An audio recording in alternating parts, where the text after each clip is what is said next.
So hello guys, welcome to channel DS Foundations. हम लोग इसमें जो है क्वेश्चन प्रैक्टिस करते हैं। हम लोग का क्वेश्चन का सीरीज है, तो इसमें हम क्या करते हैं कि 15 से 20 सेट का क्वेश्चन होता है, जिसमें कि कुछ मेंस के, कुछ आईआईटी के, कुछ नीट के क्वेश्चंस होते हैं, उसको मिक्स करके करते हैं। तो इसमें फर्स्ट क्वेश्चन है electric field in a certain region is given by E = 1 by A by x² I cap plus B by y cube J cap the SI unit of A and B are. तो SI unit of A and B क्या होगा? तो ठीक है, unit पूछ रहा है। तो देखो इसमें क्या होता है कि जहाँ प्लस का साइन रहता है, इसका डायमेंशन आपस में इक्वल होगा। ठीक है, यूज तो होगा डायमेंशन ही, लेकिन हम लोग फाइंड करना यूनिट्स, तो डायरेक्ट यूनिट ही पुट करेंगे। ठीक है ना, जो यहाँ पे ऑप्शन है पहले ऑप्शन करना है, नहीं तो पता चला डायमेंशन निकाल रहे हैं फिर बाद में पढ़ रहे हैं तो इसमें दिया हुआ है फिर से उसको बदलना पड़ेगा। ठीक है, तो सबसे पहले हम लोग क्या करेंगे, जो इसका डायमेंशन दोनों के इक्वेट करेंगे। अब जो यूनिट होता है उसी के फॉर्म में तो डायमेंशन लिखते हैं। जैसे मान लो कि मीटर का स्क्वायर है, उसको क्या लिखते हैं, L का स्क्वायर लिख देते हैं। जैसे मान लो T⁻⁻2 है तो उसको कैपिटल T⁻�2 लिख देते हैं। ऐसे ही तो डायमेंशन लिखते हैं, तो इसको डायरेक्ट यूनिट के साथ इक्वेट कर देंगे। एक्चुअली में हम क्या यूज कर रहे हैं, प्रिंसिपल ऑफ होमोजेनिटी। इक्वेट तो कर रहे हैं डायमेंशन, लेकिन यहाँ पे इनडायरेक्टली यूनिट को इक्वेट कर देते हैं। ठीक है, तो E का यूनिट होगा, क्या होगा, E क्या होता है, E होता है इलेक्ट्रिक फील्ड। ठीक है, इलेक्ट्रिक फील्ड, ये इलेक्ट्रिक फील्ड। अब इलेक्ट्रिक फील्ड क्या होता है, इलेक्ट्रिक फील्ड होता है फोर्स अपन चार्ज। ठीक है, फोर्स पर यूनिट चार्ज को इलेक्ट्रिक फील्ड कहते हैं। फोर्स का डायमेंशन क्या, फोर्स पर यूनिट चार्ज होता है। ठीक है, तो फोर्स का होता है न्यूटन और इसका होता है कूलम। एकदम सही। उसके बाद बोल रहा है कि A एंड B आर, तो जो A का डायमेंशन होगा A अपन x²। ठीक है, जो इसका डायमेंशन होगा वो किसके बराबर होगा, जो E के डायमेंशन है इसके बराबर होगा। ठीक है, E के डायमेंशन के बराबर होगा। तो A अपन, अब x को किसी में मेजर करते हैं, मीटर में, तो metre square is equals to किसके बराबर हो जाएगा, E न्यूटन पर कूलम। जब यहाँ से A का वैल्यू फाइंड करेंगे तो A किसके बराबर आएगा, न्यूटन मीटर स्क्वायर कूलम की पावर -1। ठीक है, ये आ गया A। अब हम लोग B फाइंड करते हैं। ठीक है, तो यहाँ से मैं सेपरेट कर देता हूँ। अब B अपन y³। ठीक है, B अपन y³, ये इसका डायमेंशन किसके बराबर होगा, फिर से इलेक्ट्रिक फील्ड के डायमेंशन के बराबर, यानी कि न्यूटन अपन कूलम के बराबर होना चाहिए। तो B, और इसको क्या लिख सकते हैं, m³ is equals to newton per coulomb. ठीक है, अब यहाँ से B क्या आ जाएगा, न्यूटन m³ कूलम -1। तो ये हो गया B का यूनिट। अब देखो इस ऑप्शन में से देख लेना है कौन सा ऑप्शन मैच कर रहा है। तो फर्स्ट ऑप्शन है A का न्यूटन, A का ऑप्शन है, देखो Newton m³ C⁻⁻1, newton metre plus C⁻⁻1। उसके बाद न्यूटन m³ C, यानी कि कूलम है। ठीक है ना, न्यूटन मीटर स्क्वायर C, यहाँ पे newton metre square C⁻⁻1, newton metre square C⁻⁻1। और एक बात का ध्यान रखना है, यहाँ पे A एंड B आर पूछा है तो पहले A का आना चाहिए फिर B का आना चाहिए। ठीक है, तो यहाँ से ध्यान रखना है, एंड न्यूटन मीटर स्क्वायर पर कूलम स्क्वायर और न्यूटन m³ पर कूलम स्क्वायर। तो हम लोग का C ऑप्शन जो होता है ये एकदम करेक्ट ऑप्शन है। तो अब हम लोग चलते हैं नेक्स्ट क्वेश्चन की ओर। तो आप लोग इसको पॉज करके छाप लें।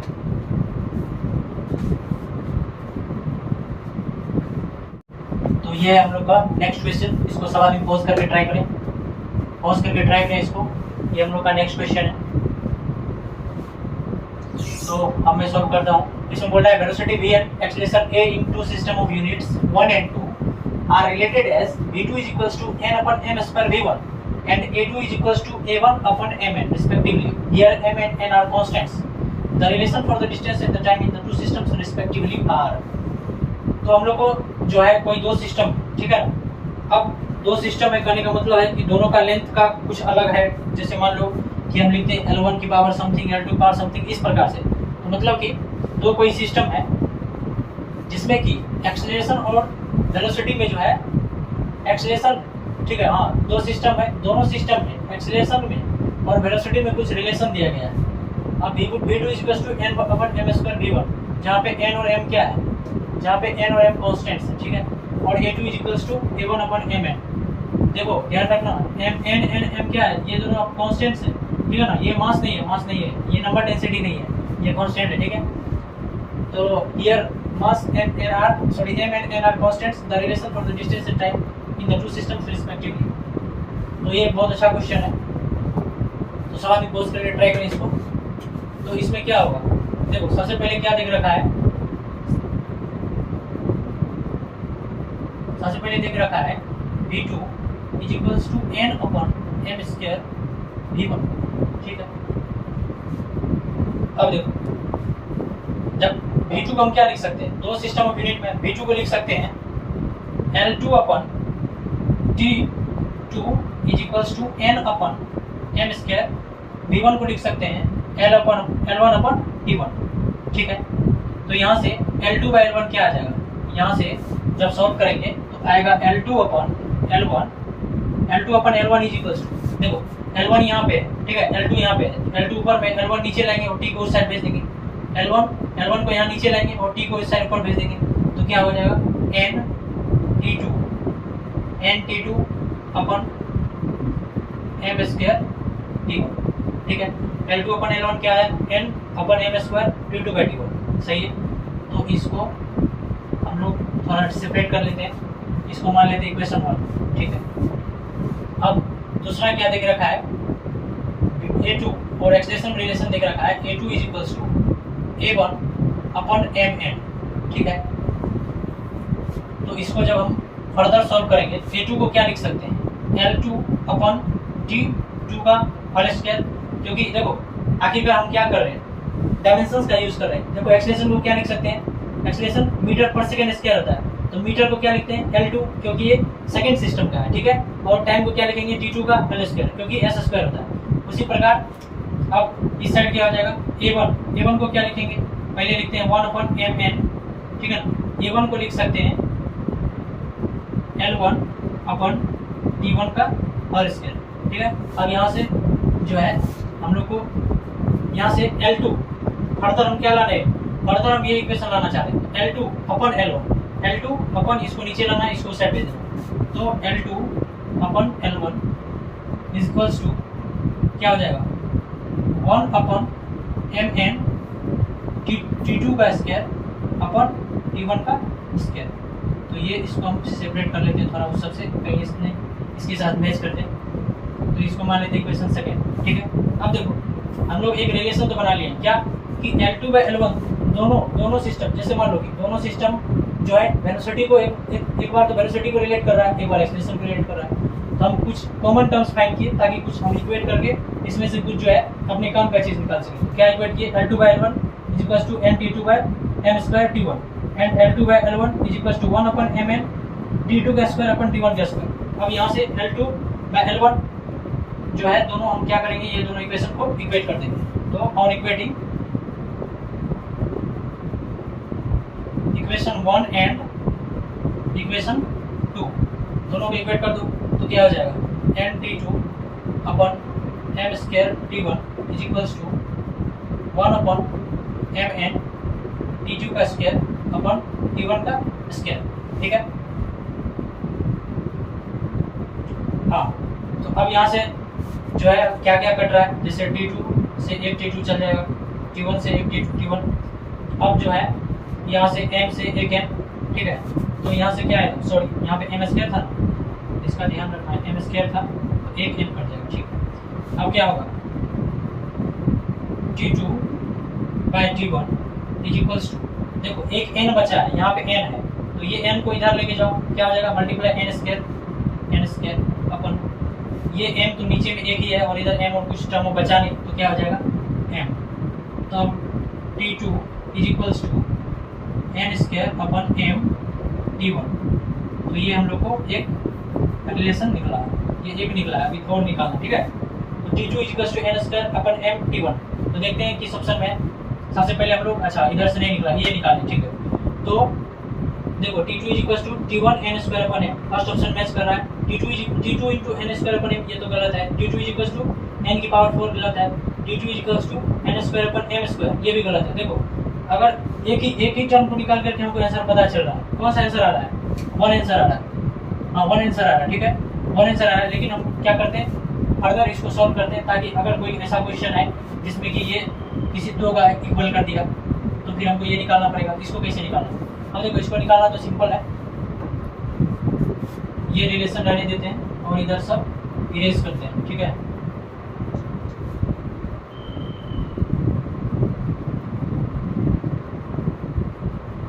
अब देखो हम लोग को ये रिलेशन पता है अब देखो इसमें से किसी एक में वैल्यू पुट कर दो। देखो T2 इक्वल टू इतना आया है, तो यहाँ से हम लोग को क्या निकलेगा, यहाँ से क्या होगा T2 upon T1 is equals to n square upon m। ये तो हम लोग निकाले हुए थे, ठीक है। अब इसको किसी एक में पुट कर दो, किसी में भी पुट कर दो, बेटर रहेगा कि इसमें पुट करो क्योंकि इसमें स्क्वायर नहीं है, ठीक है ना, सिंपल हो जाएगा ये। तो पुटिंग, मान लो इक्वेशन थर्ड है, equation third putting value of equation third in equation first, तो क्या हो जाएगा L2 upon L1 is equals to n upon m square.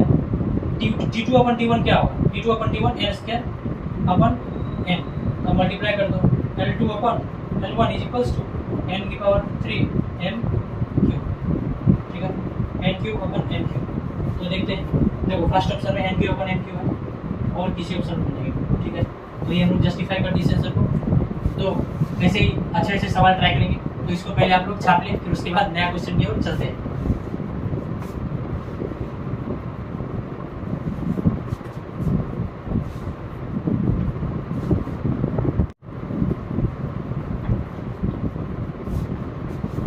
तो ये हम लोग का नेक्स्ट क्वेश्चन है। ये जो है सिंपल एक यूनिट्स का क्वेश्चन है, तो मैं बीच में एक दो क्वेश्चन हल्का हल्का कराता रहूंगा ताकि थोड़ा सा तुम लोग का मन लगता रहेगा, ठीक है। तो इसमें क्या बोल रहा है, मैच लिस्ट 1 विथ लिस्ट 2। दो को लिस्ट दिया गया है, इसको मैच करना है, ठीक है। लिस्ट 1 लिस्ट 2, लिस्ट 1 क्या बोल रहा है, torque, strength, latent heat and power, और इसमें उसके यूनिट्स दिए हुए हैं, तो इसको मैच करना है। तो ये बहुत सिंपल क्वेश्चन है। अब देखो इसमें क्या दिया रहता है, इसमें ऑप्शन दिया रहेगा, जैसे 1 का A का इतना हुआ है, B का 2, ये वो, ठीक है। वो ऑप्शन में हटा दिया होगी, तो वो अपना देख लेना। तो इसको जो है बस अभी मैच करेंगे, ठीक है। मैच कर लोगे तो ऑप्शन तो मैच हो ही जाएगा, ठीक है। तो इसका टॉर्क का क्या होता है, टॉर्क क्या होता है R क्रॉस F होता है। R का क्या होगा मीटर और इसका न्यूटन, तो न्यूटन मीटर होगा, ठीक है ना। तो टॉर्क का A का क्या होगा न्यूटन मीटर। उसके बाद स्ट्रेस क्या होता है, स्ट्रेस होता है फोर्स अपन एरिया यानी कि न्यूटन पर मीटर स्क्वायर। उसके बाद है लेटेंट हीट, ठीक है। लेटेंट हीट क्या होता है, देखो लेटेंट हीट होता है कि जो हम लोग हीट देते हैं पर केजी। देखो लेटेंट हीट या तो पर ग्राम बोल सकते हो, यानी कि पर एक स्पेसिफाइड मास रहता है, ठीक है ना। मान लो कि पर केजी बोल दिए या पर ग्राम बोल दिए, तो उसको बोलते हैं लेटेंट हीट। मतलब लेटेंट हीट होता है, जैसे मान लो कि जो है लेटेंट हीट ऑफ वेपराइजेशन होता है, एक होता है लेटेंट हीट ऑफ फ्यूजन। मतलब कि जैसे मान लो मेल्ट हो रहा है कोई आइस, उसमें कुछ एक्स्ट्रा अमाउंट अभी देना होता है। जैसे मान लो कि 0 डिग्री सेल्सियस पे आइस मेल्ट हो रहा है, अब उसी टेम्परेचर कांस्टेंट हो गया, ठीक है ना। टेम्परेचर में चेंज नहीं आ रहा है, अब चेंज किस में आ रहा है, उसके स्टेट में चेंज आ रहा है, यानी कि अब जो एनर्जी दे रहे हैं उसके स्टेट को चेंज करने में हेल्प कर रहा है, ठीक है। तो जब उसके एनर्जी को चेंज करते हैं तो उसमें कुछ हीट देना पड़ता है, तो उसी को अगर स्पेसिफाई करते हैं पर ग्राम इतना हीट देना पड़ रहा है या पर केजी इतना हीट देना पड़ रहा है, उसी को क्या कहते हैं लेटेंट हीट। जैसे कि लेटेंट हीट ऑफ वाटर कितना है, लेटेंट हीट ऑफ वाटर है 80 कैलोरी पर ग्राम, उसी प्रकार से। तो अब देखो लेटेंट हीट का क्या होगा यूनिट, तो अब तो समझ ही गया होगा, एनर्जी पर यूनिट पर कोई मास देना है पर ग्राम पर केजी, तो क्या हो जाएगा जूल पर केजी, ये हो जाएगा इसका। और फिर एक बचा पावर। अब पावर क्या होता है, पावर होता है वर्क पर यूनिट टाइम। क्या होता है work per unit time. Work को क्या लिख सकते हैं न्यूटन इनटू मीटर, और सेकंड को क्या लिख सकते हैं, मतलब टाइम को सेकंड लिख सकते हैं, तो क्या हो जाएगा न्यूटन, यहाँ से इसका हो जाएगा न्यूटन मीटर सेकंड की पावर -1। तो ये हम लोग का फोर्थ इसके साथ चला जाएगा, ठीक है। तो अब चलते हैं हम लोग नेक्स्ट क्वेश्चन की ओर। इस बार थोड़ा अच्छा क्वेश्चन लेते हैं। तो पहले दो चार क्वेश्चन और डायमेंशंस के हैं उसको करते हैं, उसके बाद हम लोग आएंगे फिर काइनेमेटिक्स पे। देखो एक साथ जो है यहाँ पे 2 चैप्टर को हम लोग मर्ज करके कर रहे हैं ताकि बोर ना हो, क्योंकि यूनिट्स डायमेंशन में ऐसे क्वेश्चन है 2-4 करने के बाद तो अपने आप बोर हो जाओ।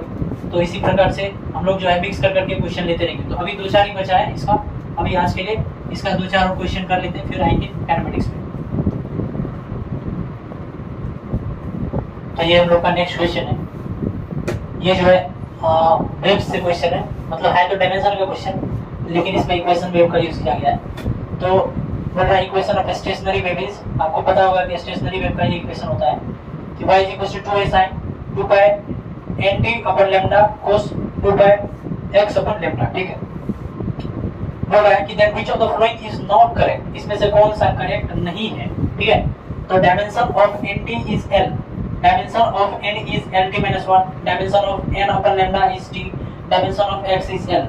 अब इसमें से कोई 1, 2 या 3 कुछ भी जो है हो सकता है कि नहीं हो करेक्ट, तो इसको बताना है कि कौन सा करेक्ट नहीं है। तो एक बार पॉज करके ट्राई करें आप लोग, उसके बाद इसको ट्राई करते हैं। देखो इसको इक्वेशन को देख करके तो लग रहा है क्या दे दिया है ये, लेकिन ये एक्चुअल में 30 सेकंड का भी क्वेश्चन नहीं है। तो इसको बनाया जाए, तो चलिए ट्राई करते हैं। अब बोल रहा है कि y equals to 2a sin 2 pi nt upon lambda and cos equals to 2 pi x upon lambda, ठीक है, sorry cos 2 pi x upon lambda हो गया। तो then which of the following is not correct, कौन सा correct नहीं है। तो dimension of nt is l, पहला ऑप्शन है कि dimension of nt is l। तो देखो 2 pi क्या है, हमको पता है कि कोई भी जो फंक्शन होता है, कोई भी साइन का फंक्शन हो गया, cos का फंक्शन हो गया, या फिर मान लो कि जो log का फंक्शन होता है उसका जो e की पावर समथिंग होता है, ये सब क्या होता है एकदम डायमेंशनलेस होता है। इसके अंदर का जो ये इनपुट होता है ये भी डायमेंशनलेस होता है, और ये पूरा फंक्शन जो ये भी डायमेंशनलेस होता है, ठीक है। तो ये पूरा क्वांटिटी को डायमेंशनलेस करना है। अब 2 pi तो पहले से डायमेंशनलेस है, अच्छा nt और pi सॉरी लैम्डा, तो अब सिर्फ इसी का डायमेंशन को देखना है, ठीक है। तो बोल रहा है कि the dimension of nt is lambda sorry l। तो जब nt का डायमेंशन l होगा, हमको लैम्डा पता है कि लैम्डा को किससे मेजर करते हैं, मीटर में, मीटर यानी कि l, ठीक है ना, यानी कि इसका जो डायमेंशन होगा लेंथ का डायमेंशन होगा। अब ओवरऑल क्वांटिटी को हमको डायमेंशन लेस करना है, तो क्या होगा, nt का डायमेंशन किसके बराबर होना चाहिए, l के बराबर। nt का डायमेंशन किसके बराबर होना चाहिए, l के बराबर, क्योंकि ओवरऑल क्वांटिटी को क्या करना है, डायमेंशन लेस करना है। तो इसको लिख के बना सकते हैं, जो चीज ऐसे समझाने वाला ऐसे ही समझा देता हूँ, जो लिखने वाला भी तो लिखना ही पड़ेगा। तो जो ये पूरा क्वांटिटी है, ये इनपुट जो साइन का फंक्शन है, इसका जो इनपुट है ये क्या होगा, पूरा डायमेंशनलेस होगा।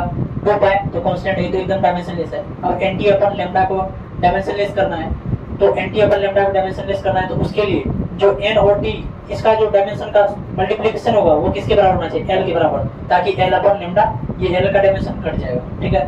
फर्स्ट ऑप्शन तो करेक्ट दिख रहा है आपको। अब देखते हैं सेकंड ऑप्शन कह रहा है कि dimension of n is l t - 1, तो dimension of l is n t - 1। तो अब इसमें क्या है, dimension of n is l t - 1, ठीक है। अब थोड़ा इसको लिख करके बना देते हैं, ठीक है। तो देखो 2 pi nt upon lambda should be dimensionless, यानी कि m0 l0 t0, ठीक है। अब इसको सॉल्व करते हैं, तो किसका निकालना है, n का निकालना है। तो 2 pi इसका तो कोई डायमेंशन नहीं होता, हटाओ इसको, ठीक है। तो n इसका डायमेंशन क्या होगा, t अपन लैम्डा का क्या होता है, l होता है, ठीक है, is equals to m0 l0 t0, ठीक है। अब इसको फर्दर सॉल्व करो, l उस साइड जाएगा तो l मल्टीप्लाई हो जाएगा, n is equals to l यहाँ से जाएगा, इसमें मल्टीप्लाई हो जाएगा तो क्या हो जाएगा, पावर 1 हो जाएगा। m0 l की पावर 1 और t यहाँ पे है, इस साइड जाएगा तो t बाय में आ जाएगा, ठीक है, मतलब डिवीजन में आ जाएगा, तो t की पावर -1, तो क्या है m0 l t की पावर -1, तो l t की पावर -1 डायमेंशन है n का, ये भी एकदम सही है। अब देखते हैं डायमेंशन c का, dimension of n upon lambda is t, ठीक है ना। अब फिर से जो है इस पूरा क्वांटिटी को डायमेंशनलेस करना है, तो बोल रहा है कि n अपन लैम्डा का वैल्यू अगर t है तो क्या है डायमेंशनलेस हो रहा है, देखो एक बार पुट करके, जब n अपन लैम्डा का वैल्यू t पुट करेंगे, n अपन लैम्डा का वैल्यू t पुट करेंगे तो t * t स्क्वायर आ जाएगा, ये कभी डायमेंशनलेस नहीं हो पाएगा। मतलब देखो n अपन लैम्डा यानी कि इसका डायमेंशन अगर तुम t पुट कर रहे हो, इसमें t से मल्टीप्लाइड है तो क्या हो जाएगा, ठीक है, तो क्या हो जाएगा t का स्क्वायर हो जाएगा। तो ये डायमेंशनलेस थोड़ी है, इसमें तो t का डायमेंशन है, क्या है, t का डायमेंशन इसमें क्या है, 2 है, ठीक है ना। तो ये डायमेंशनलेस नहीं है, तो ये हम लोग का करेक्ट ऑप्शन हो जाता है। ये ऑप्शन क्या है, गलत है। पूछ रहा था which of the following is not correct, गलत है। अब dimension of x is l, obvious बात है, डायमेंशन ऑफ x l के बराबर होना ही चाहिए। डायमेंशन ऑफ x अच्छा इसमें, ठीक है, डायमेंशन ऑफ x l के बराबर होना चाहिए, क्यों, क्योंकि लैम्डा का डायमेंशन l का होगा, इसका l का होगा, तभी तो ये पूरा टर्म डायमेंशनलेस होगा, क्योंकि 2 और पाई ये दोनों क्या है, कांस्टेंट है, इसका तो डायमेंशन नहीं होता। तो ये क्वेश्चन था, ये जेई का क्वेश्चन है, सिंपल था ये। अब चलते हैं हम लोग नेक्स्ट क्वेश्चन की ओर।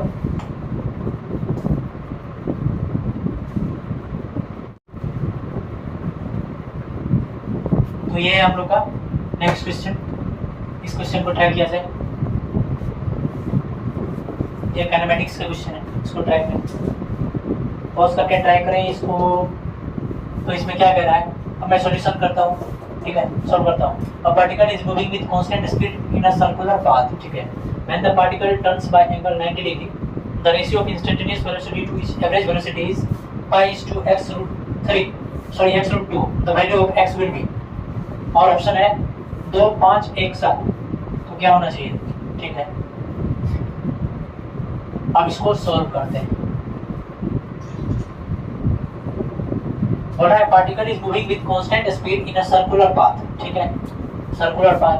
सबसे पहले तो पाथ बोला है तो पाथ बना लेते हैं, ठीक है, सर्कुलर पाथ, ओके। अब बोल रहा है when the particle turns by angle 90 degree, जब पार्टिकल 90 डिग्री के एंगल से टर्न कर गया तो जो रेशियो है इंस्टेंटेनियस वेलोसिटी का और एवरेज वेलोसिटी का वो π/2 आता है, ठीक है ना। तो x का वैल्यू निकालने पूछ रहा है, ठीक है। तो यहाँ से ये मान लो कि यहाँ ए पॉइंट से स्टार्ट किया, ठीक है, बड़ा लिख देता, दिख रहा होगा आप लोगों को। तो यहाँ से 90 डिग्री कवर किया कुछ इस प्रकार से, यानी कि ऐसे घूम करके 90 डिग्री है, कैसे ऐसे, ठीक है ना। ये बी पॉइंट है, ठीक है, ये भी पॉइंट है। अब जो है हम लोग को बोला है कि यहाँ से यहाँ जब जाता है तो इसका इंस्टेंटेनियस वेलोसिटी और एवरेज वेलोसिटी का कुछ रेशियो है। तो सबसे पहले तो हम लोग क्या करते हैं, इंस्टेंटेनियस वेलोसिटी और एवरेज वेलोसिटी को निकालते हैं, ठीक है। तो देखो इसका डिस्टेंस, यहाँ से डिस्प्लेसमेंट क्या होगा, डिस्प्लेसमेंट ये हो जाएगा। अब चला कुछ भी हो, डिस्प्लेसमेंट तो ये होगा, ठीक है। ये कितना देख रखा है 90 डिग्री, ये मान लो कि r है तो ये भी r हो जाएगा, ठीक है।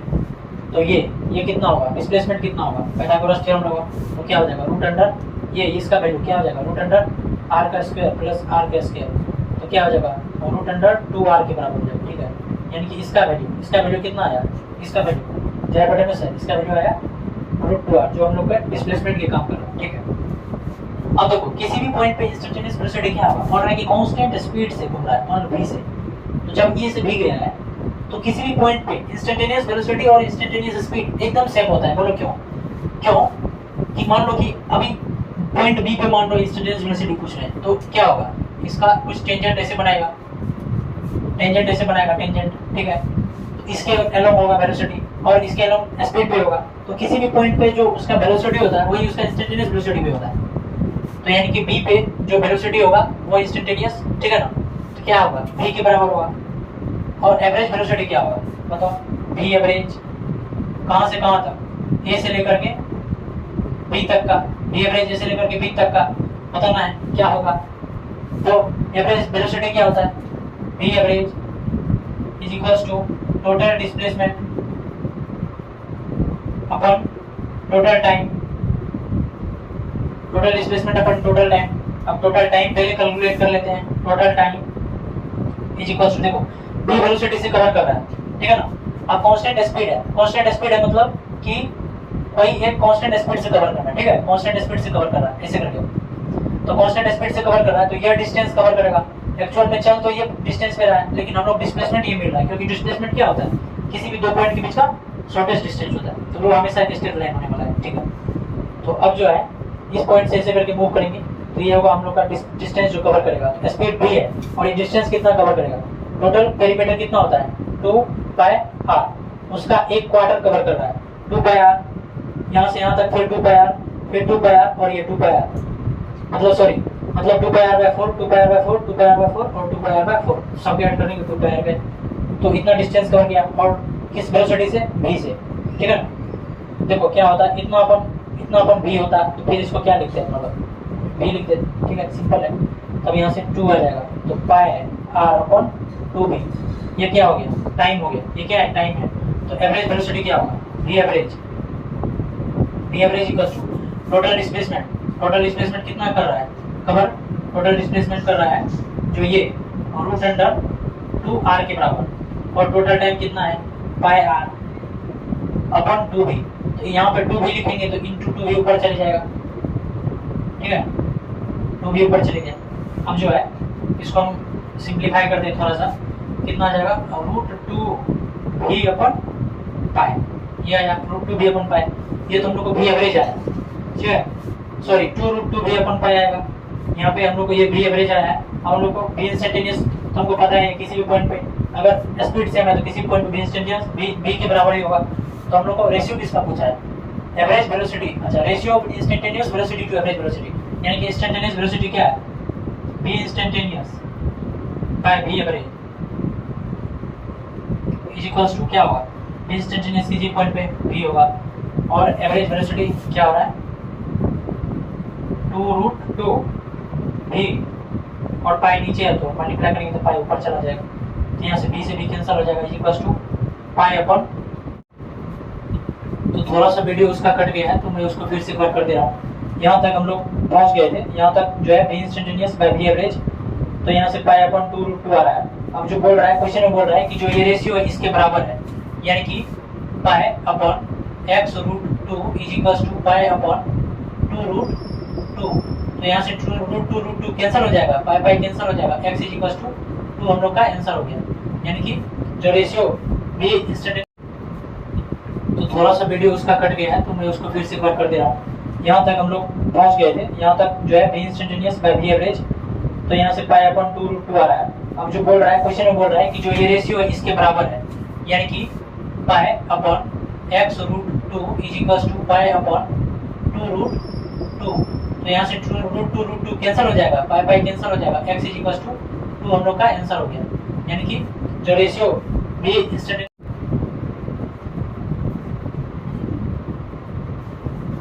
तो ये हम लोग का नेक्स्ट क्वेश्चन है।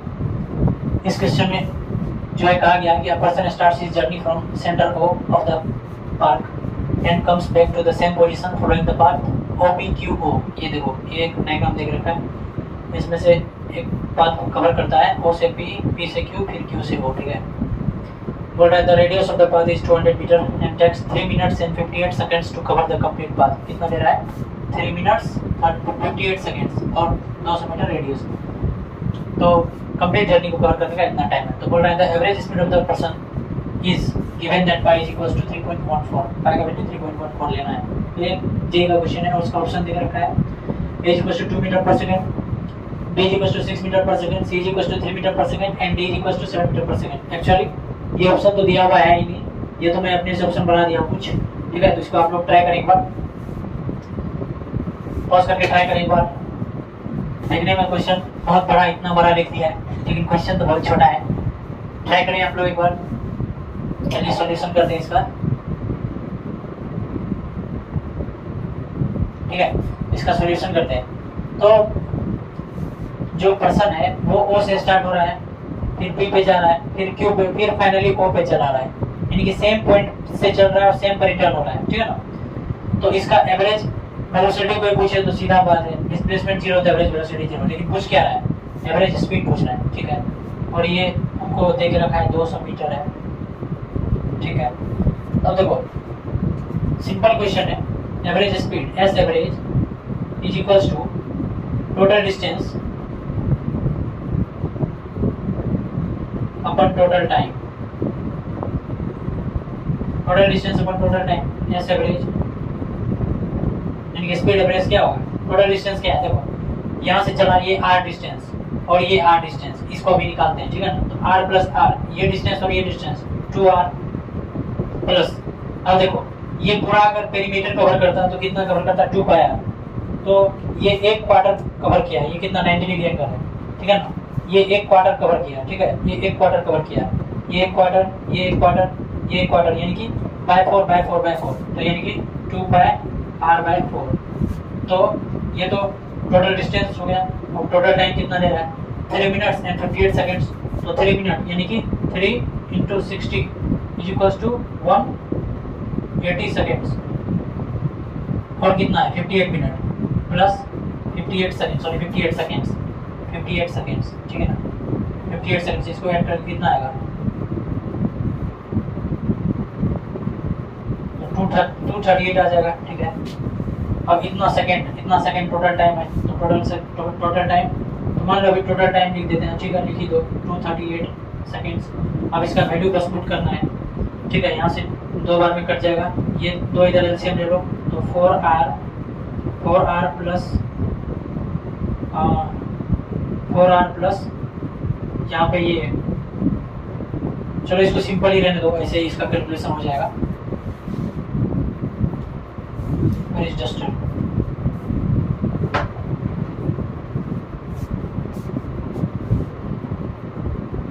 ठीक है, इसका कैलकुलेशन कॉम्प्लेक्स नहीं करना है, बस इसे सिंपल हो जाएगा कैलकुलेशन।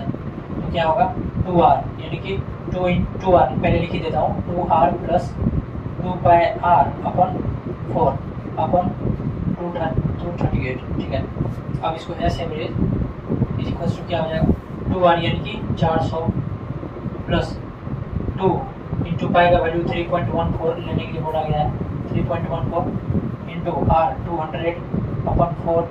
अब देखो ये 100 टाइम्स और ये कट गया 4, देखो 2 से मतलब इससे 2 से 2 बार में, ठीक है, और इसको 100, इसको फिर 2 से 2 कट जाएगा, ठीक है। अभी 100 से इसको मल्टीप्लाई कर दो तो s अब इतना, ये तो आ गया डिस्टेंस टोटल अपन 238, ठीक है ना। तो s एवरेज क्या हो जाएगा, थोड़ा इधर करके बनाता हूँ मैं, इसको एक बार मिटा देते हैं, ठीक है, इसको एक बार मिटा देते हैं। ये तो टाइम निकल गया हम लोग, टाइम कितना निकला है T total is equals to कितना निकला है 238 सेकेंड्स, ठीक है।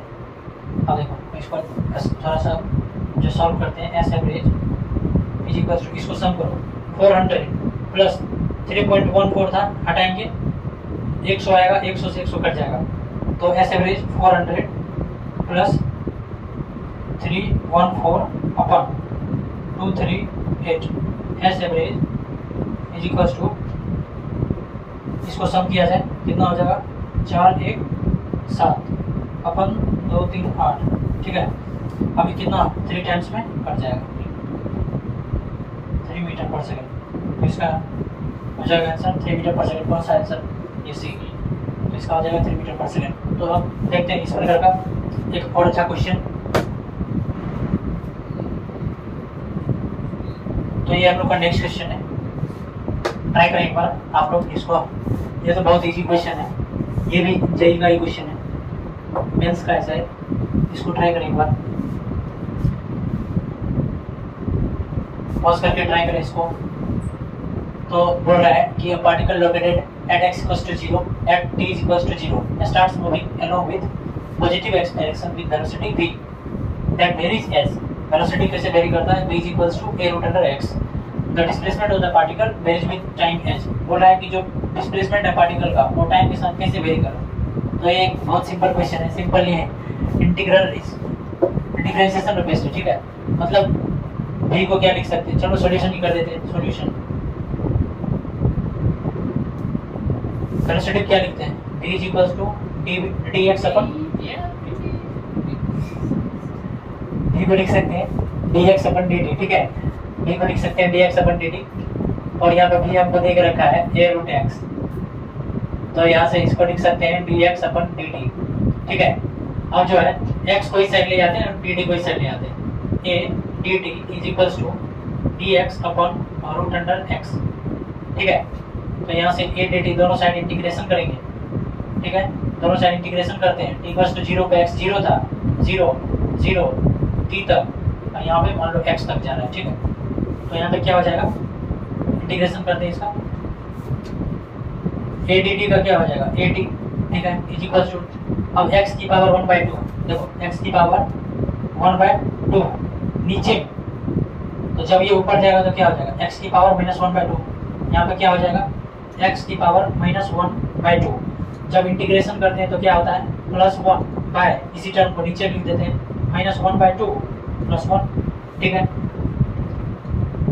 at इज इक्वल्स टू, इसको सिंप्लीफाई करके क्या आएगा, यहाँ जाएगा x की पावर -1/2 +1, x की पावर 1/2 -1/2 +1, तो ये आ जाएगा 1/2।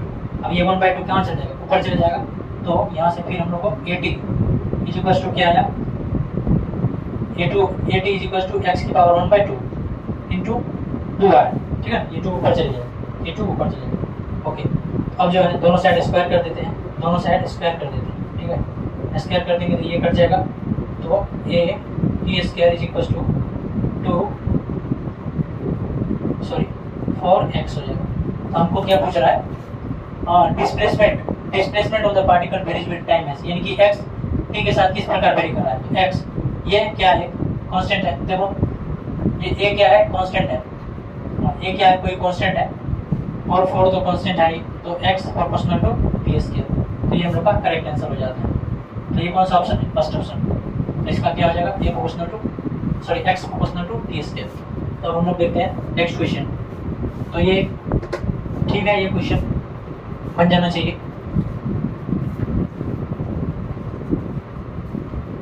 तो तो ये हम लोग का नेक्स्ट क्वेश्चन है, इसको ट्राई करें। एक ग्राफ का क्वेश्चन है, ट्राई करें इसको, तो करें सॉल्यूशन। बोल रहा है कि from the VT graph solve the ratio of distance to displacement in 25 seconds of motion is. बोल रहा है the ratio of distance to displacement in 25 second of motion is. इस ग्राफ को देख करके हमको बताना है कि जो 25 सेकेंड तक जो मोशन हुआ उसमें जो टोटल डिस्टेंस कवर हुआ उसका और डिस्प्लेसमेंट का क्या रेशियो है, ठीक है। तो फर्स्ट सबसे पहले देखते हैं solution. Distance cover, total distance cover till 25 second.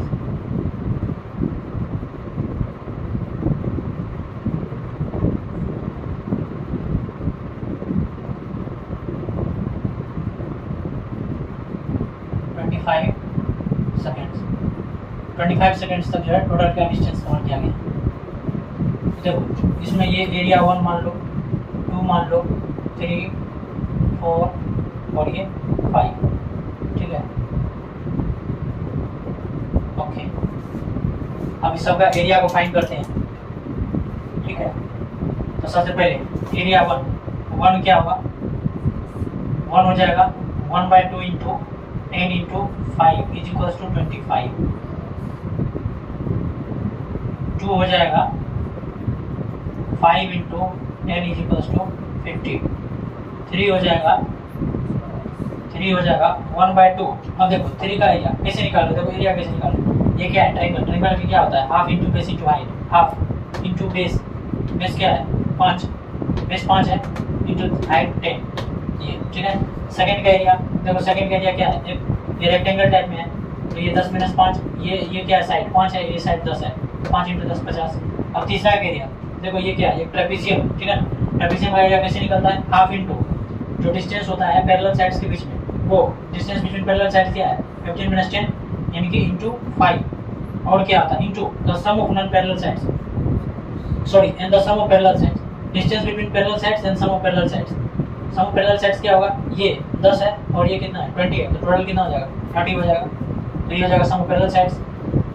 अब इसको कैंसिल करेंगे, 15 हो जाएगा 75, ये हो गया 75। अब देखते हैं फोर्थ का, फोर्थ में क्या होगा, फोर्थ का हाफ इंटू, इसको मैं ऊपर कर दे रहा हूँ 4 का, ठीक है। 4 का क्या होगा 1/2 इंटू, फिर सेकेंड अगेन ये क्या है ट्रायंगल है, इसका बेस कितना है 5 है, इंटू इसका हाइट कितना है 20 है, इक्वल्स टू 50 हो जाएगा। अब फिफ्थ वाले का क्या हो जाएगा, ये भी एक ट्रायंगल है, ठीक है ना। अभी मैं बस एरिया फाइंड कर रहा हूँ, अभी ये मत देखना कि नेगेटिव साइन लगा रहा है कि नहीं, पॉजिटिव नहीं लगा रहा है, अभी बस एरिया फाइंड कर रहे हैं। फिर डिस्प्लेसमेंट डिस्टेंस को देखेंगे तो अलग अलग तरीके से ट्रीट करेंगे एरिया को। तो ये क्या हो जाएगा, ये 5 1/2 इंटू ये क्या हो जाएगा, बेस क्या है 5 है, इंटू हाइट कितना है 20 है, 10 कितना हो जाएगा 50 हो जाएगा। तो देखो एरिया 1 का 25 25 50 75 50 एंड 50, ठीक है। अब है total distance covered in 25 seconds is 25 seconds में टोटल डिस्टेंस कवर कितना गया 1 + 2 + 3 + 4 + 5। क्या कर रहा है, total distance covered in 25 seconds 1 + 2 + 3 + 4 + 5 कितना हो जाएगा 25 + 50 + 25 + 50 + 50। तो ये हो गया, देखो 50 + 50 100, 25 + 25 + 50 75 75, 25 + 50 कितना हो जाएगा 75 + 25 150 और 100 250 हो जाएगा। टोटल डिस्टेंस कितना हो गया 250। टोटल डिस्प्लेसमेंट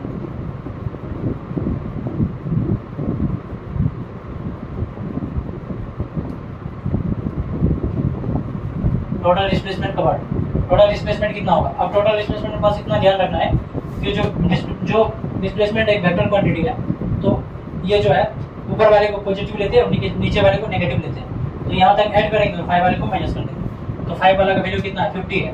टोटल ऐड करो, यहाँ तक ऐड करेंगे कितना आएगा, यानी कि 1 2 3 4 को ऐड करना है, 1 2 3 4 25 + 50 + 75 150 + 50 कितना हो जाएगा 200 माइनस जो फिफ्थ का वैल्यू होगा 50, तो क्या हो जाएगा 150। ऑब्वियसली बात है मीटर में होगा और ये भी मीटर में होगा। तो बोल रहा है रेशियो क्या होगा, ठीक है। तो distance, total distance by total displacement,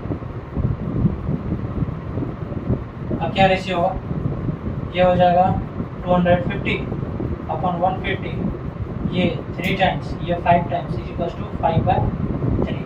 5/3 हम लोग का कौन सा ऑप्शन है, सी। तो इसका करेक्ट ऑप्शन हो जाएगा ऑप्शन सी।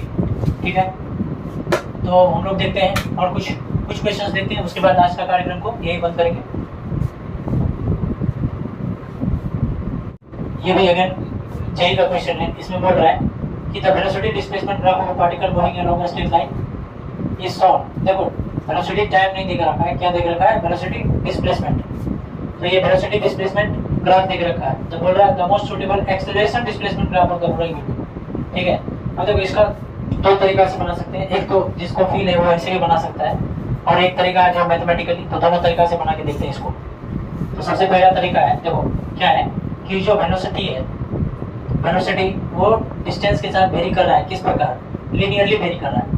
वेलोसिटी डिस्टेंस के साथ लीनियरली वेरी कर रहा है, यानी कि डिस्टेंस बढ़ रहा है तो वेलोसिटी उसके साथ लीनियरली वेरी कर रहा है, मतलब उसके साथ वेलोसिटी भी एक स्ट्रेट लाइन ऑफ, मतलब स्ट्रेट लाइन इक्वेशन की जो फॉर्म में है वेरी कर रहा है। ठीक है ना। अब देखो यहाँ पे पहले जो वेलोसिटी क्या है, वेलोसिटी जो है कुछ पॉजिटिव है, उसके बाद जैसे जैसे डिस्टेंस बढ़ रहा है वेलोसिटी नेगेटिव, वेलोसिटी जो धीरे धीरे घटते जा रहा है, इधर वेलोसिटी धीरे धीरे घटते जा रहा है और एक टाइम पे आके जीरो हो जा रहा है। ठीक है ना। और किस टाइम पे जीरो, मतलब सॉरी टाइम पे नहीं, एक डिस्प्लेसमेंट पे आके जीरो हो जा रहा है, जो कि क्या है, एक्स नॉट है। ओके, तो जो ये डिस्प्लेसमेंट, ये एक्सेलरेशन और एक्स का जो ग्राफ है, अब इसमें से फाइंड करते हैं कौन सा ट्रू ग्राफ है।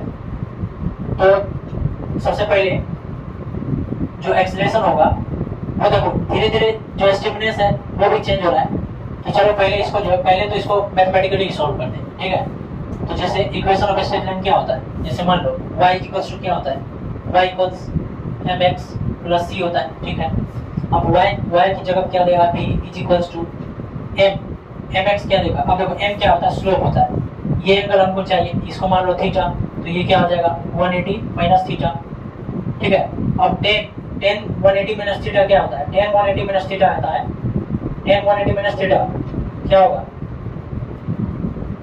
तो माइनस tan थीटा होगा, क्योंकि ऐसे क्वाड्रेंट में चलता है ना, ऐसे क्वाड्रेंट, इसमें ऑल साइन tan cos, तो इसमें जो है इससे एक पहले करेंगे 180 माइनस थीटा क्या हो जाएगा, माइनस tan थीटा होगा। ठीक है, तो ये थीटा है, तो ये 180 माइनस थीटा, तो इसका वैल्यू माइनस tan थीटा, यानी कि स्लोप क्या हो जाएगा, m क्या हो जाएगा माइनस tan थीटा। अब जो वैल्यू लिखेंगे tan थीटा का,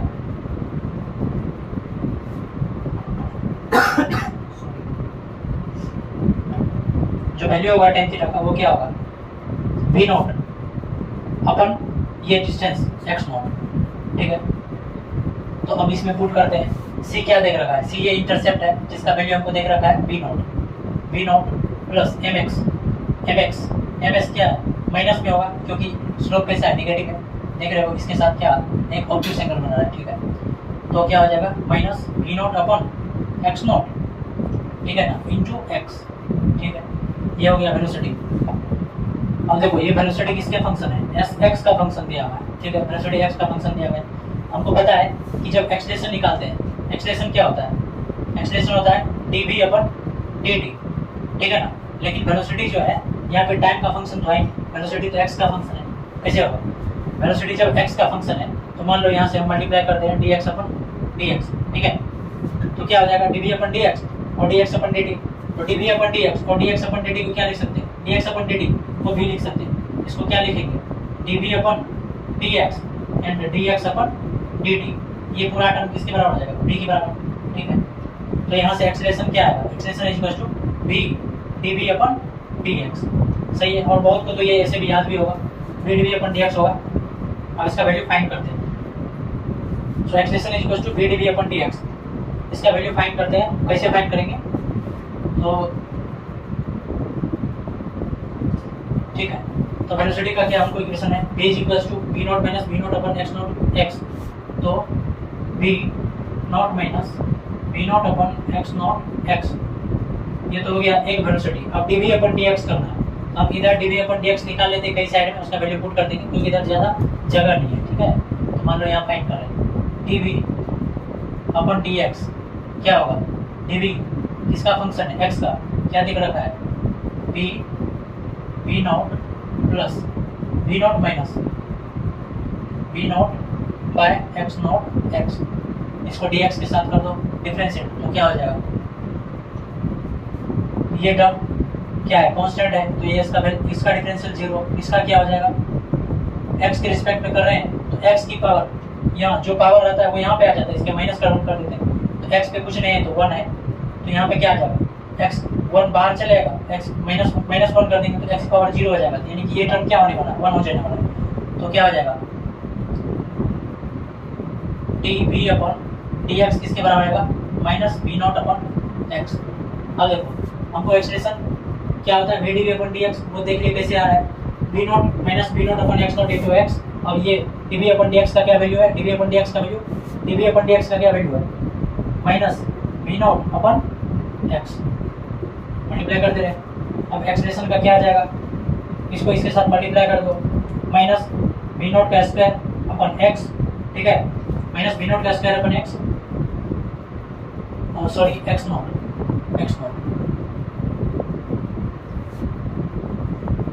माइनस v नॉट का स्क्वायर अपॉन x नॉट, ठीक है, और minus minus plus v not का स्क्वायर अपॉन x नॉट का स्क्वायर और x, ठीक है, ये आ रहा है एक्सप्रेशन। अब देखो ये चाहे स्क्वायर है जो भी, हमको ये टर्म देखना होता है, जो देखो ये क्या है, ये कांस्टेंट टर्म नेगेटिव में है, तो मतलब ये इंटरसेप्ट कैसा होने वाला है, नेगेटिव होने वाला है, ये कांस्टेंट टर्म है, इसको देखो y equals to c plus mx के साथ कंपेयर करो, तो देखो y equals to c plus mx के साथ कंपेयर करेंगे तो यहाँ पे m कैसा आ रहा है, इसका m पॉजिटिव है, यानी कि m वाला टर्म क्या है, ये वाला टर्म पॉजिटिव, ठीक है, और ये माइनस v नॉट का स्क्वायर अपॉन x नॉट, ये है टर्म c, ठीक है, ये c टर्म है, हम देखते हैं कैसे बनता है। तो जब इसको प्लॉट करेंगे a और x के साथ, तो जो इंटरसेप्ट है वो क्या होना चाहिए, नेगेटिव, तो देखो इंटरसेप्ट किसमें नेगेटिव, इसमें एक इसमें और इसमें तो नहीं है, तो ये तो गलती हो गया, ठीक है। अब देखते हैं कि जो हम लोग का जो स्लोप है वो किसमें पॉजिटिव है, स्लोप कैसा होना चाहिए, पॉजिटिव होना चाहिए, स्लोप पॉजिटिव होना चाहिए, इंटरसेप्ट नेगेटिव होना चाहिए।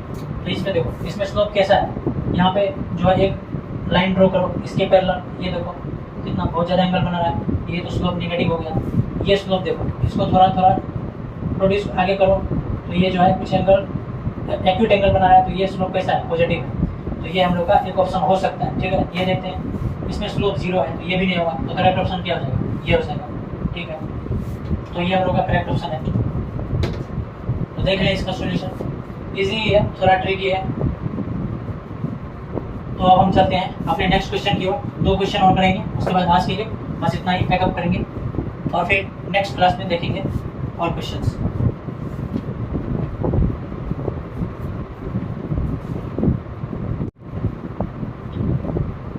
तो ये हम लोग का नेक्स्ट क्वेश्चन है आज का, देखिए इस क्वेश्चन को ट्राई करने की कोशिश कीजिए। ये जो है कॉम्बिनेशन है, मतलब इसमें 12th का भी कुछ पार्ट है, उसके बाद डायमेंशन का तो है ही, मतलब इसमें डायमेंशन यूज नहीं हो रहा है, मतलब चैप्टर है डायमेंशन का क्वेश्चन, और 12th का भी यूज हो रहा है इसमें, जैसे करंट इलेक्ट्रिसिटी का, और इसमें जो है इसमें थोड़ा अप्रोक्सीमेशन भी यूज हो रहा है, और जो है इसमें सिग्निफिकेंट फिगर भी यूज हो रहा है, ठीक है, राउंडिंग ऑफ भी यूज हो रहा है। तो ये सब इसमें थोड़ा कॉम्प्लेक्स क्वेश्चन, इसमें सब बेस्ड है। इसमें जो है आंसर आएगा, मतलब ऐसा आंसर आएगा लगेगा कि एक आंसर सही है, लेकिन वो एक्चुअल में गलत है, क्योंकि इसमें जो क्वेश्चन, इसमें जो आंसर है वो राउंड ऑफ करके दिया हुआ है। इसमें मतलब एक कॉम्प्लेक्स समझो क्वेश्चन है, बहुत सारा चीज़ का कॉम्बिनेशन है, तो इसको सॉल्व करते हैं, ध्यान से देखना। तो बोल रहा है कि a volt meter has least count of 0.1 volt and an ammeter has least count of 0.1 ampere. The potential drop V across the resistor is measured as 10.0 volt and the current through it is measured as 1.0 ampere. देखो ऐसे नहीं लिखना कि 0 को हटा देना, सिर्फ 1 लिख लेना, तो फिर ये क्वेश्चन गलत हो जाएगा, क्योंकि इसमें इसका यूज है, ठीक है। 1.0 ampere, the value of resistance with error is, बोल रहा है the value of resistance with error, तो रेजिस्टेंस का वैल्यू एरर के साथ क्या होगा, ठीक है। तो देखो ये जो है एक यहाँ पे क्या लगेगा, एक इक्वेशन लगेगा जो V इक्वल्स टू क्या होता है, IR होता है, ठीक है। V equals to I R होता है। ये कहाँ से आता है? ये ओम्स लॉ से आता है, ये करंट इलेक्ट्रिसिटी का पार्ट है, ठीक है। तो ये तो 10th में तो इतना तो सब पढ़ के रखे हो कि V equals to I R होता है, ठीक है। तो यहाँ से जब हम R कैलकुलेट करेंगे इज इक्वल्स टू V अपन आई होगा। R क्या होगा? V अपन आई, ओके। R होने वाला है यहाँ पे V अपन आई। अब हम पुट करते हैं वैल्यू को। V का वैल्यू क्या देख रखा है? V का वैल्यू देख रखा है 10.0 वोल्ट, ठीक है ना। तो R is equals to V का वैल्यू देख रखा है 10.0 वोल्ट और अच्छा लीस्ट काउंट है 0.1 वोल्ट, ठीक है। जो वोल्ट मीटर है जिससे मेजर कर रहे हैं उसका लीस्ट काउंट है 0.1 वोल्ट और जो एमीटर जिससे रीडिंग ले रहे हैं करंट का उसका लीस्ट काउंट है 0.1 एम्पियर। तो देखो जो मैक्सिमम परमिसिबल ये एरर होगा इसमें, मान लो वोल्ट मीटर में, तो जो लीस्ट काउंट होता है उसके बराबर ही मैक्सिमम परमिसिबल एरर होता है।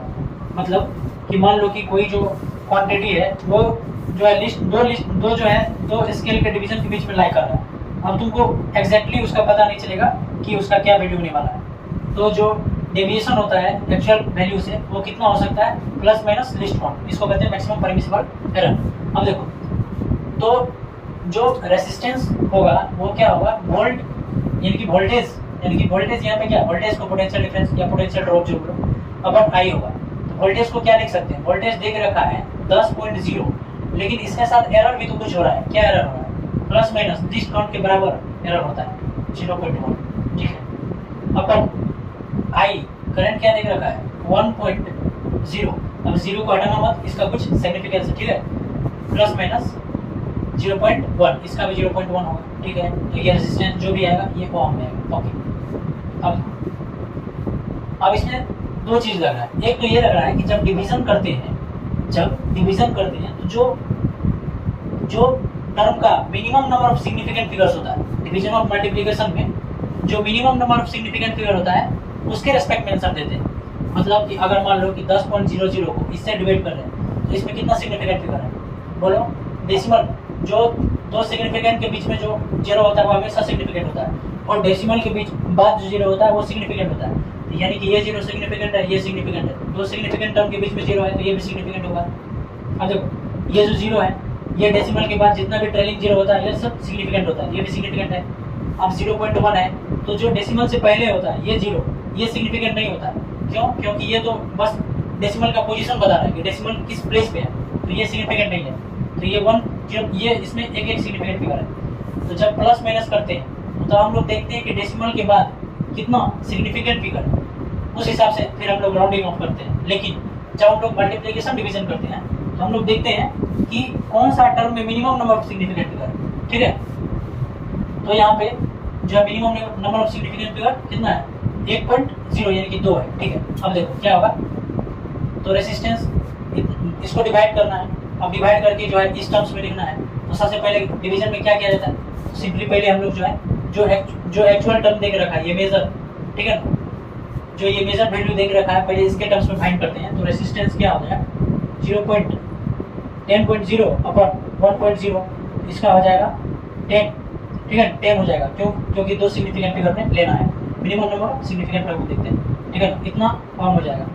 अब देखो जब डिवीजन के केस में जो है, डिवीजन के केस में delta R upon R is equals to delta R upon R किसके बराबर होता है?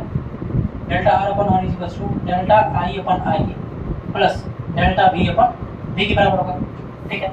अब डेल्टा आर हमको देख रखा है, नहीं देख रखा है, डेल्टा आई तो फाइंड करना है। ये क्या है? ये तो डेल्टा आर ही है, इसका वैल्यू फाइंड करना है। Delta R is equals to delta R by R, R कितना निकला है? 10 इज इक्वल्स टू, चलो मैं इसको इधर सॉल्व करता हूँ, ठीक है। चलो इसको इधर सॉल्व करता हूँ। Delta R upon 10 is equals to delta I क्या है? 0.1 अपन 1.0 प्लस डेल्टा बी क्या है? डेल्टा बी 0.1 अपन 10.0, ठीक है। अब यहाँ से जो है इस डेसिमल प्लेस को हटा दो।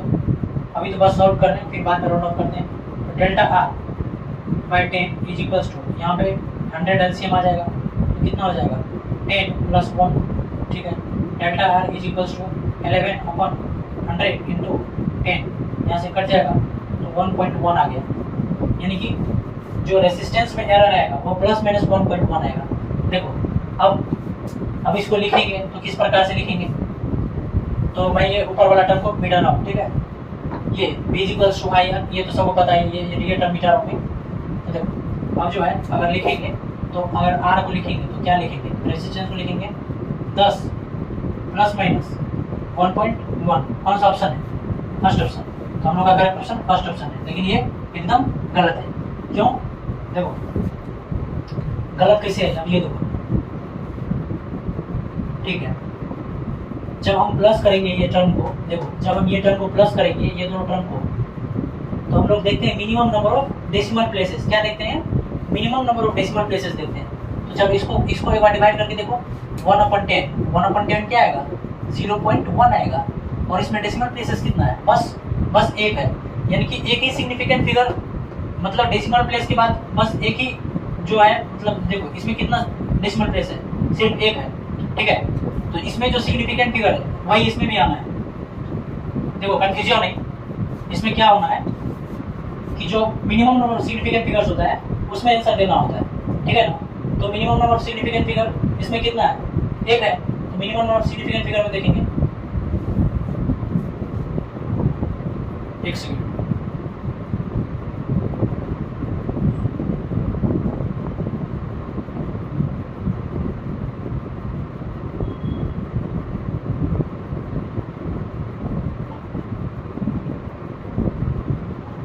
अच्छा ये देखो ये थोड़ा अलग है। देखो एक्चुअल में डिवीजन में हो रहा है। देखो ये तो सोचने वाली बात है कि जब सब्सट्रैक्शन देखेंगे या फिर जब एडिशन देखते हैं उसमें डेसिमल प्लेस के बाद देखते हैं, ठीक है ना। उसमें तो डेसिमल प्लेस के बाद देखते हैं, उसमें तो सिग्निफिकेंट फिगर से ज़्यादा लेना देना होता नहीं। तो एक्चुअल में तो ये डिवीजन में हो रहा है। देखो यहाँ पे 0.1 है, यहाँ पे 1.0, यहाँ पे 2 सिग्निफिकेंट फिगर, यहाँ पे 1 सिग्निफिकेंट फिगर, ठीक है। यहाँ पे भी 1 सिग्निफिकेंट फिगर है और यहाँ पे 3 सिग्निफिकेंट फिगर है। तो जो आंसर आना है वो 1 सिग्निफिकेंट फिगर आना है। तो ये जो वैल्यू आया है इसको क्या करना है, डेल्टा आर का जो ये वैल्यू आया इसको राउंड ऑफ करना है, कितना, 1 सिग्निफिकेंट फिगर तक। तो डेल्टा आर क्या हो जाएगा, इसको राउंड ऑफ कर देंगे तो डेल्टा आर का वैल्यू 1 आ जाएगा, क्योंकि जब 1 है 5 से कम रहता है तो वो सेमी वैल्यू रह जाता है। तो डेल्टा आर 1 हो जाएगा, ठीक है ना। एक्चुअल में ये नहीं आकर इसका क्या हो जाएगा, ये हट जाएगा। तो आर 10 + -1 इसका एक्चुअल आंसर हो जाएगा। तो ये आंसर तो गलत है, ये आंसर सही आंसर, ठीक है। तो अब एक लास्ट क्वेश्चन देखते हैं आज का, उसके बाद ये क्लास यही समाप्त, फिर देखेंगे नेक्स्ट क्लास में।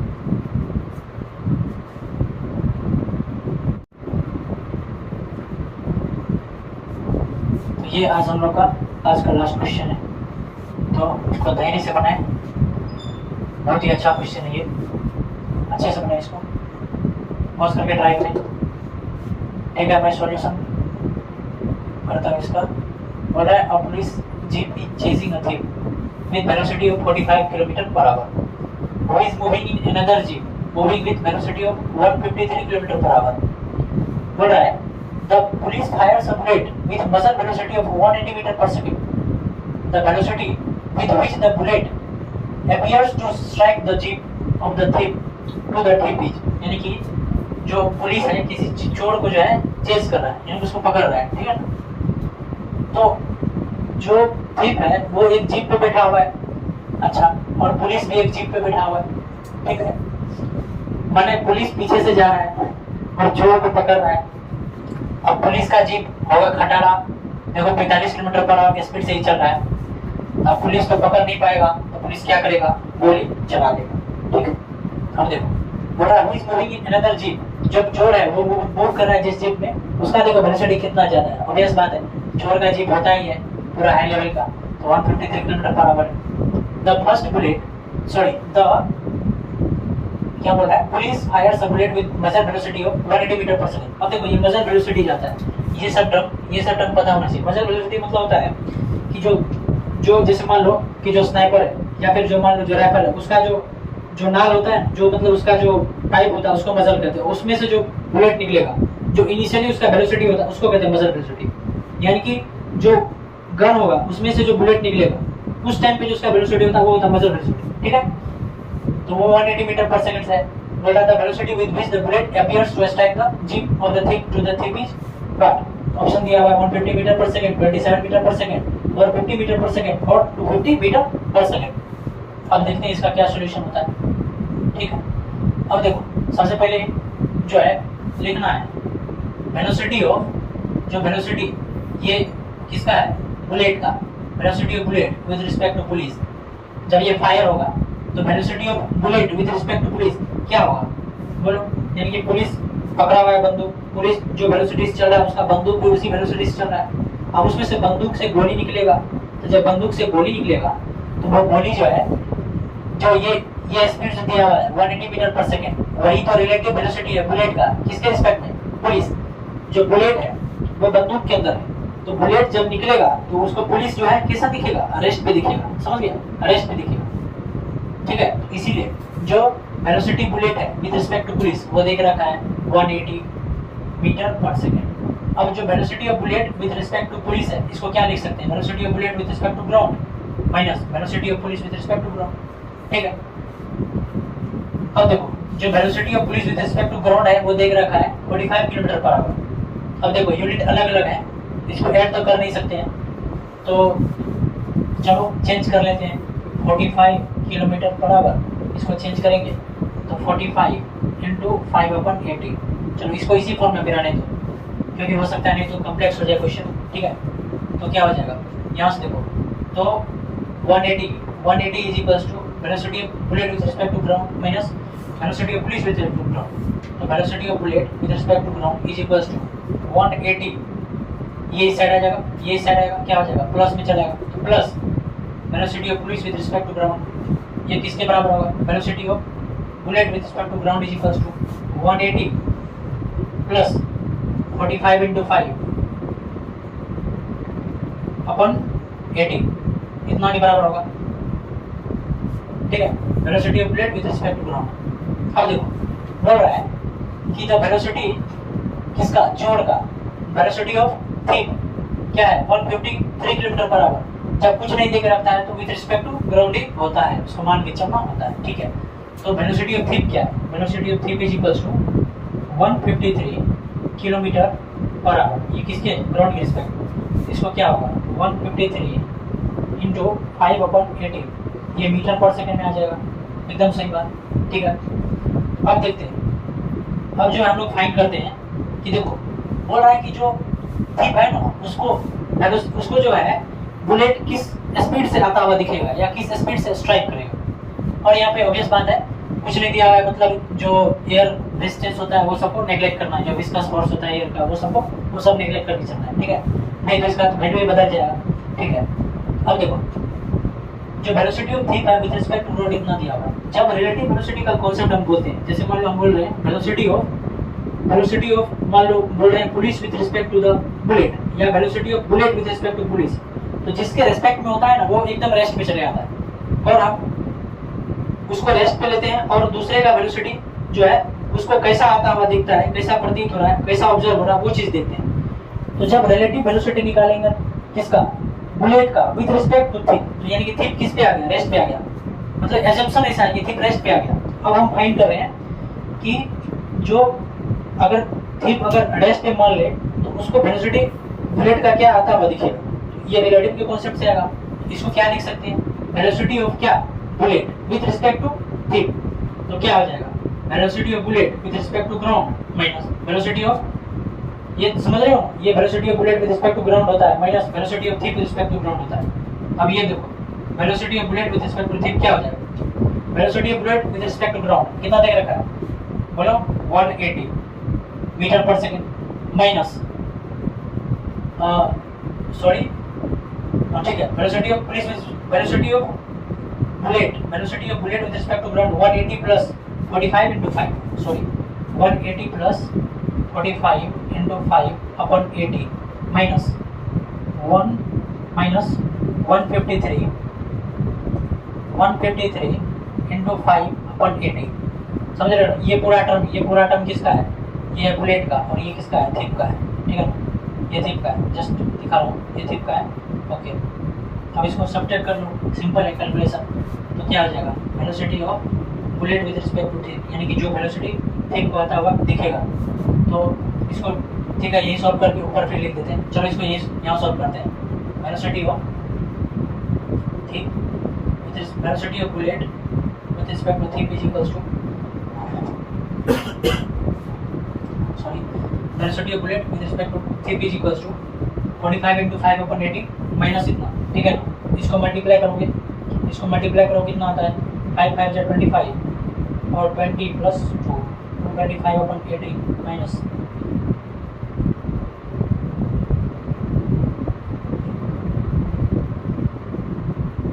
ठीक है, इतना आएगा। अब इसको सॉल्व कर लें, क्या आ जाएगा, माइनस 0 4 और इसमें से 5/18, इसको सॉल्व करो तो कितना आ जाएगा, 18 3 जा यानी कि 30 टाइम्स आ जाएगा, -30, ठीक है ना। तो velocity of bullet with respect to thief क्या आ जाएगा, 180 - 30, क्या आ जाएगा, देखो 180 - 30 इक्वल्स टू 150 मीटर पर सेकेंड। तो ये है हम लोग का फर्स्ट ऑप्शन, तो ये ऑप्शन करेक्ट है।